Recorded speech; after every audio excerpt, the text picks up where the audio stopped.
Please. All right, so we are continuing on here in our book.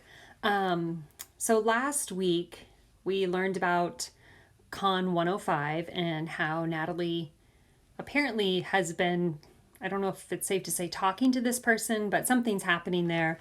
Piper has found out about it. Moose has not told his parents the whole story. Piper really wants to talk to 105, and we're kind of wondering, what's her plan going to be. So this is chapter 30, called I, Tuesday, May 7th, and Wednesday, May 8th, 1935. All I think about is telling my mom about 105. She'll say ugly things, but then it will be done. I'll never be given this kind of responsibility again. I'll go back to being a kid, the way I was before moving to this stupid turd-covered rock. Natalie will be safe, and we can all move somewhere else. I would do this in a flash if it weren't for my father. I can't stand to disappoint him again. I try to forget all of this, try to stop the churning in my mind, but as soon as I do, Natalie mutters 105, and I'm back into it again. She's always had a number of the week, as my father calls it. It's usually the number of buttons in her collection, or shoes in my mother's closet, or spools of thread in the drawer. Ever since the day I lost her, the number has been 105. 105, she says almost every day now, her hand on the doorknob and the hard force of her whole self headed out. But somehow I keep her inside. I let her play with her buttons and feed her 4 pieces of lemon cake while she sits by the door. On Tuesday, when my mother comes home, she seems to know we've stayed inside again. Of course, I've managed to separate Natalie from her buttons before my mom walks up the stairs from the dock. Even so, my mother knows. And when Natalie refuses to eat one bite of supper, so stuffed is she with lemon cake, my father knows too. I hover around my father. When he says he has to help the warden with a project after supper, I offer to go with him. Beg him, actually. I don't want to be left alone with my mom, but he says he can't take me. There's a problem in the cell house kitchen where I'm not allowed to go. Moose, my mom says as soon as my father is gone. I have a lot of homework, I say. My mother nods. I can't bear this. It's in my head, the sentences I plan to tell her, the truth. I let my sister hold hands with a convict. They were alone together. 2, 3 times? I don't even know how many. I was over there looking 6, 7 times. I wish I could make my mother understand how much more complicated this is than she thinks. But the only way to do this is to tell her what happened, which I can't seem to do. My mother doesn't yell about us staying inside. Not one critical word comes out of her mouth. She doesn't have to say anything. The air itself carries her blame. I feel it when I breathe. We both keep our space, never passing close to one another like magnets set to repel. The next day, when the door closes behind my mother, Natalie says what she'd said all day long the day before. 105. No, Natalie, not today. Today we're doing buttons, I say. But the buttons aren't in her bureau drawer. They aren't on top of the icebox or in the cupboard by the stove. They aren't in my mom's closet or the bread box either. I turn the place upside down, searching every drawer twice. But I know I won't find them because they aren't there. My mother has taken them with her. I didn't see her do this, but I know she has.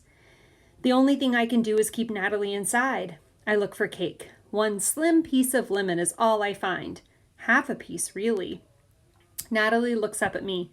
She has watched my feet as I've looked for her buttons. I can't tell if she knows exactly what's going on, but she knows something.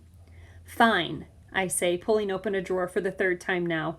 Fine, I let the sentence drift off.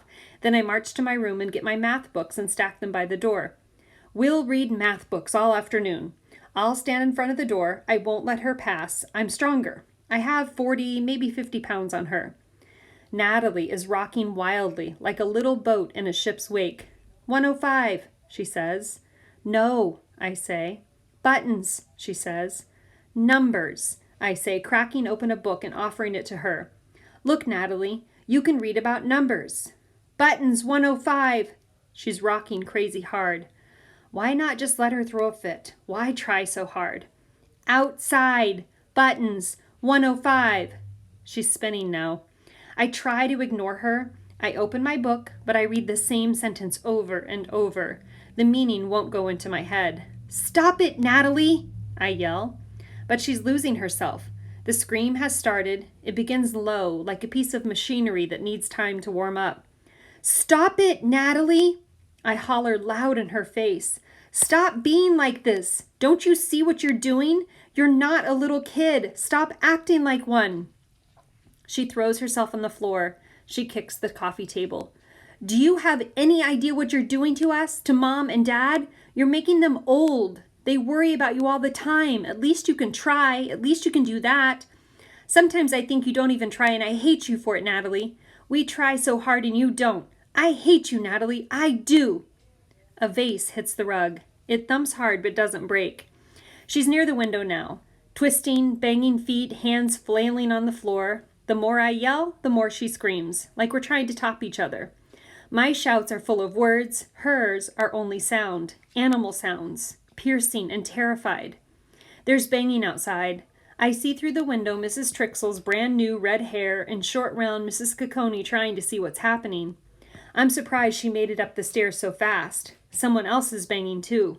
"Moose, it's me, Teresa, let me in." "Open up, Moose, what's going on in there?" B. Trixle calls. "I can help, you need me." Teresa again. "Teresa, go back inside," B. Trixle cries. Stop it! Stop it!" I have my hands on Nat's arms. I want to shake her hard. My arms tremble with the effort not to. Natalie screams louder. I look into those trapped eyes. Wherever she is, she can't get out, which only makes her scream louder. And suddenly, I'm not angry anymore. "Open the door, Moose!" "We're okay," I call, though I know how ridiculous this sounds. "Please, Nat, don't do this." I run to the kitchen. "How about some lemon cake?" I plead. But she's well beyond lemon cake. She takes the cake, smashes it in her hand, and throws the plate against the wall, bursting it into a billion pieces. Her whole body is moving in all directions, as if each limb has its own plan. All of a sudden, I remember what my mother used to do. I pick Natalie up, screaming and fighting, her skull bashing against my chin, and set her as gently as I can on her back on one corner of the rug. She's moving so wildly, she kicks me in the shin. Her hand boxes my ear. It's hard to keep her in one place, but I grab hold of her waist and pin her down at one corner. I hold her and the corner of the rug and roll, tightly, gently, using my knees to keep her in. When the rug is all the way around her, I wait, and slowly the fight begins to leak out of her. With the tightness surrounding her, she feels safe, secure somehow. She lays shaking, grateful and forlorn, in the stained red carpet. I breathe in a dust rug sweat smell. Mrs. Capone and Mrs. Trixle are still banging on the door. They have gotten Mrs. Madaman now. She's tall enough to see what's happening inside. She's holding baby Rocky. I ignore them and talk to Natalie in a sweet, calm voice as if she were a baby too. "Natalie, how can I help you?" Natalie is quiet, breathing hard. She's calm now except for her eyes, which seem to be moving back and forth in her head, as if they're still searching for a way out. "You're okay now, Natalie." I stroke her tangled hair, my hand brushing against her hot, wet forehead. "Moose, Natalie outside," she says. "Oh, Natalie," I shake my head. Natalie says. "What, something in your eye?" Her eyes have slowed down. I look to see if something is in them. I can't see anything. "Yes, I know you were upset. That's why your eyes are moving around that way," I say. She says. She's calm now. I unroll the rug. She sits up, both hands on her chest, petting it as if it has a full coat of fur. She says again. "That's not your eye, Natalie," I say. "That's your chest." Outside," Natalie says. "You want to look outside?" I check to see if B. Trixle and Mrs. Capone and Mrs. Madaman are still there. They're gone. Maybe they realized we were okay and went away, or maybe they've gone to get a crowbar or my father. I look back at Natalie. Her face is scrunched up. It's crushed, as if she wants me to understand and I won't. Outside," she says loud, like I'm deaf. I say nothing. I don't know what she wants. Her face seems to close in with the effort.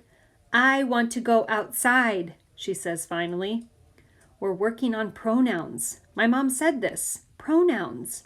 Natalie, who never called herself anything but Natalie my whole life, just called herself I. Oh, I say. I want to go outside? My voice breaks.